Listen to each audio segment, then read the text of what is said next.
Question number 14 from NEST 2013. This question is based on trigonometry and it is a multiple select question. That means more than one option could be right. Let xy be a diameter of a circular pond of radius capital R. A vertical pole of height capital h less than 2 capital R is erected at y. An observer at x finds that the angle of elevation of the top of the pole is alpha. He then walks along the circumference to a point z and finds that the angle of elevation of the top of the pole is 2 alpha.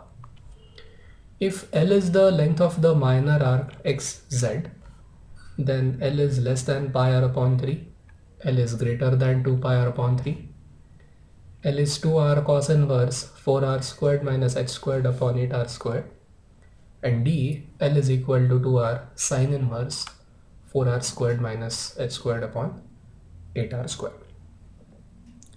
First of all, let us draw the figure. Okay, I've already drawn it for you here. This is our pond. Okay, now this is in 3D. Okay, this is in 3D isometric view. So suppose this is the pond and the red diameter xy is the diameter that they're talking about. Okay, and this vertical pole is situated at y. So look at y. This is our pole, and it has height h. Okay. Now an observer at x finds that the angle of elevation of the top of the pole is alpha. Right. So top of the pole xy, this angle is alpha. Okay. Let me highlight it in blue color. This angle is alpha. Okay. Now this observer starts walking and he walks along the circumference by covering a distance L, the green length, arc length L, and he reaches the point Z, and then when he looks at the top of the pole from Z, he finds that that particular angle is 2 alpha. Right, let me now highlight it in red color. This angle is 2 alpha. Okay, top of the pole, then point Z on the circle, and then point Y. Okay, and we have to now decide the value of capital L, like the length of the path that he walked around along the circle, along the circumference. Okay, now clearly either A is going to be right or B is going to be right, because in A they say L less than pi r upon 3 and in B they say L greater than 2 pi r upon 3. So either A or B or none. Then in C and D, either C is right or D is right, because if you carefully read the angles here, okay, in the first it is cos inverse and in the second it is sin inverse and everything else is identical.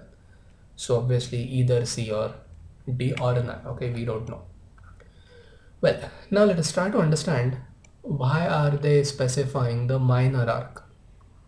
Okay, now minor arc is the arc of the circle whose length is less than half of the circumference, right? So we can say that L here, okay, L here is less than pi r. Okay, L here is less than pi r. Now that is an upper bound that we have put on L, but here in this case both A and B satisfy that particular requirement, right? Okay, now let us proceed to the solution.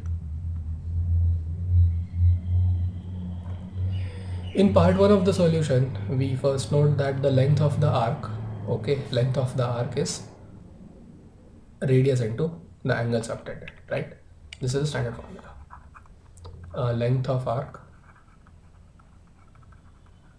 is equal to radius into the angle, but that angle must be in radians, right? This is perhaps the first new formula that we learn in the 11th standard trigonometry. Okay, that angle has to be in radians, and we are calling this angle xcz as theta. Okay, which angle? Angle xcz as theta. Okay, I'm not calling the other angle. Okay, this angle xcz as theta. Okay, now I'm going to apply the triangle in triangle CYZ, the cosine rule. Let us apply cosine rule in triangle CYZ to obtain the length of the chord YZ. Okay, now why are we applying the cosine rule? First of all, let us write down the reason. To obtain length of chord YZ. Okay, now that length is important because through that we can find tan of 2 alpha. Okay, tan of 2 alpha will be h upon the length of the chord that we will find. Okay, now how is the cosine rule going to work? How is the cosine rule going to work? Look, 2 alpha has no role to play now. 2 alpha is in a different plane. Okay, 2 alpha is in a plane which is perpendicular to the horizontal plane of the point, and triangle CYZ is on the surface of the point.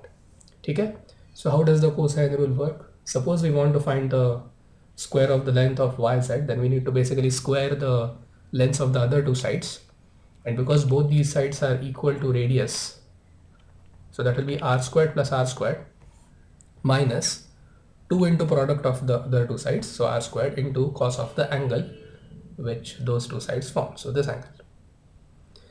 Now, as I mentioned earlier, xy is the diameter and xcz is theta, so ycz has to be its supplementary angle, so it's cos of pi minus theta, correct? Now we note that cos of pi minus theta is negative cos theta, allied angles formula. Again, a formula that we study in 11th standard trigonometry, right?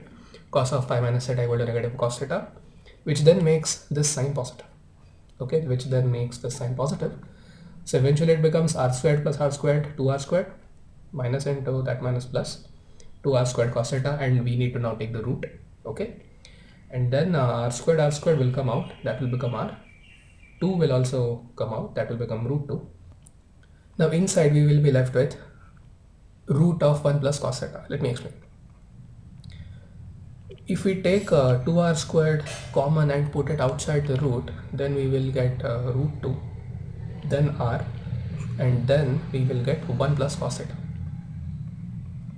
And that 1 plus cos theta is 2 cos squared theta by 2. That's the formula that we know. 1 plus cos theta is 2 cos squared theta by 2. We already know this formula, right? And then if you take the root of that, cos squared will go, that square will go, then only cos theta by 2 will remain, and this root 2 into this root 2, they make it root 4, and therefore length of yz is 2 capital R cos theta by 2. Okay, so once we find length of the chord yz, now we can continue to solve the problem further by writing down the expression for tan of 2 alpha. Now we are in the vertical plane. So let us go to part 2. Okay, in part 2, we first consider the big triangle where the observer was originally at x, and from that we can find tan alpha as h upon xy or h upon 2r, where 2r is the diameter. So this is very clear, right? Now let us come to the other angle, which is double the original angle, tan 2 alpha, which is again h upon this time yz. Okay, look, both these triangles are in two different planes, right? Both these triangles are in two different planes, as you can see. Okay, so tan 2 alpha is h upon yz, and this yz was the length that we found out earlier. Okay, this is the length that we found out earlier, which turned out to be 2r cos theta by 2. Okay, now what I am going to do is I am going to apply double angle formula for what? For this. From alpha to 2 alpha, can we find the tan? Yes. We need to use double angle formula again from 11th standard trigonometry, which tells me that tan 2 alpha is 2 tan alpha upon 1 minus tan squared alpha. But what is tan alpha? H upon 2 capital R. Let's use it. So 2 into this 2. Okay, this 2 is here. Tan alpha is h upon 2r. 1 minus tan squared alpha will be 1 minus h squared upon 4r squared. Now we can take the we can simplify this, okay, by taking the LCM in the denominator, which will become 4r squared minus h squared upon 4r squared. Let me write it here. 2 into h upon 2r is already there. Okay, now when you take the LCM, that 4r squared upon 1 minus h squared upon 4r squared, in that term 4r squared minus h squared, that remains in the denominator, and that 4r squared goes to the numerator. Okay, and then we can cancel a few terms here. R will cancel this, r squared's 1r, 2 will cancel this 2, so eventually we will be left with 4hr upon 4 capital R squared minus h squared. That's this. Now what has happened is we now have two expressions for tan 2 alpha. Which two? One expression for tan 2 alpha is obtained by using the cosine rule in triangle c by z. Okay, and the other expression for the cosine rule is now ready with us, which we obtained from tan to alpha, the double angle formula. So what is our job now? Our job now is to equate 1 and 2 and get an expression for theta. Okay, get an expression for theta, and using that we can get an expression for L, because L is r theta. That's what we noted here, right? That's what we noted right at the beginning of the problem. Okay, now let's go to part 3. In part 3, as I told you, we equated the value of tan to alpha, which we obtained using the cosine rule with the value that we obtained using double angle formula. Okay, so let me write it here. Equating the expression for tan to alpha obtained by double angle formula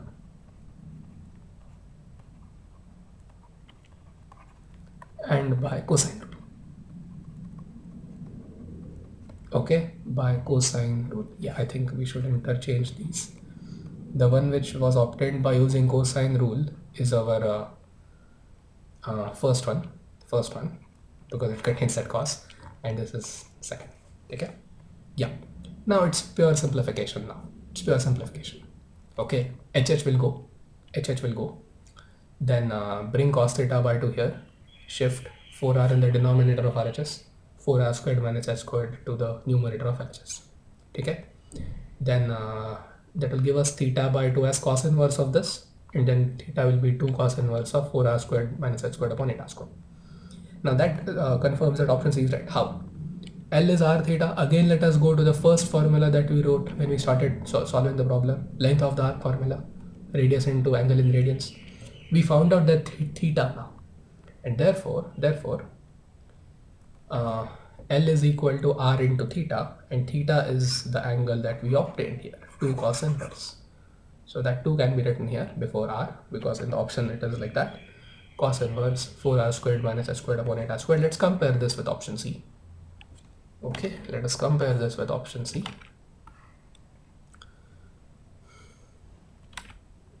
Yeah, 2 is there, r is there, cos inverse is there, 4r squared minus h squared upon 8r squared. So option C is right. Okay, option C is right. So option D is not right. Option C is right, and therefore option D is not right, as we noted earlier. Now let us think about the next part. Okay, so this part is based on inequalities and properties of inverse cosine function, and therefore I have plotted the graph of inverse cosine function on the right side. Okay, so as you can see here, this is a -1 and this is 1. Okay, and then this is slightly above that, so this must be pi somewhere. Okay, slightly above that, so there must be pi there, not 3, pi. Okay, and then here it's 0. Okay. Oh, sorry, I should have gone a bit up. Yeah, sorry, here is pi. Yeah, that's pi. That graph ends there. So this is pi. Okay. Acha. Now, firstly, we note that h is less than 2 capital R, which is given to us in the problem itself. Okay, h less than 2R is given. If you are not convinced, let us go back to the problem. H less than 2R. Okay, the height of the pole is less than the diameter of the pond. Okay, fine. Now, if we have two positive numbers, one less than the other, then the squares will also follow the same rule of inequality. That gives us 4r squared minus h squared, a positive quantity. Okay, that gives us 4r squared minus h squared to be a positive quantity. Yes. Now what we do is we go to the expression inside cos inverse. That means we go to that ratio. Okay, we go to that ratio that we obtained here, 4r squared minus h squared upon 8r squared. Okay, and then we split the numerator here. Okay, now if we split the numerator there, 4r squared upon 8r squared is going to be half, minus h squared upon 8r squared. Now we know that this quantity h squared upon 8r squared is actually a quantity which is well, not greater than 1 upon 2. Okay, not greater than 1 upon 2. But more importantly, it's a positive quantity, so the value of this ratio is going to be less than 1 upon 2. Okay, traditionally because we said that h squared is less than 4r squared, it will automatically be less than 8r squared, right? Will automatically be less than 8r squared. So the ratio is going to be less than 1. Okay, so it's less than 1 upon 2 now. Now, because cosine is a decreasing function, as you go from -1 to +1, inverse cosine function, it is a decreasing function, as you can see from the graph also. If you have two numbers, one is half, okay, one is half, and another number which is less than half, that means this number is now to the left of x equal to 1 upon 2. So I can show it anywhere. Let me show it here. Okay. Now if you find the corresponding y coordinates, what do you realize? You realize that the blue one, that angle is actually greater than pi by 3. Which means cos inverse of half minus h squared upon 8r squared, or cos inverse of 1 upon 2 minus h squared upon 8r squared, that is greater than cos inverse of 1 upon 2. And how much is cos inverse of 1 upon 2? That is pi by 3. Cos inverse of 1 upon 2 is pi by 3. Now what was the formula that we had obtained here? L is equal to 2 capital R into cos inverse of that. Now, having proven that this is greater than pi by 3, L will be greater than 2 capital R pi by 3. Option B is right. Option A is not right. Let us go back to the options now and confirm that once. Okay. These are the options, and because we have conclusively proved that L is greater than 2 pi capital R by 3, B is right but A is not right. Okay. So what options will you mark as the right options? Options B and C. I would say this was a pretty challenging problem because it required you to use many things from trigonometry. First of all, the visualization part. Like you should be able to visualize the things correctly. That's first thing. Secondly, we have applied the length of arc formula, we have applied cosine rule, we have applied cos pi minus theta formula, we have applied 1 plus cos theta, that half angle formula. We have applied the double angle formula for tan 2 alpha. And then we made use of the fact that cos inverse is a decreasing function. So around 6 to 7 key points are there which will basically test your understanding of the entire trigonometry that you know. We even use the right triangle trigonometry here, tan is opposite upon adjacent. So that was question 14th from NEST 2030.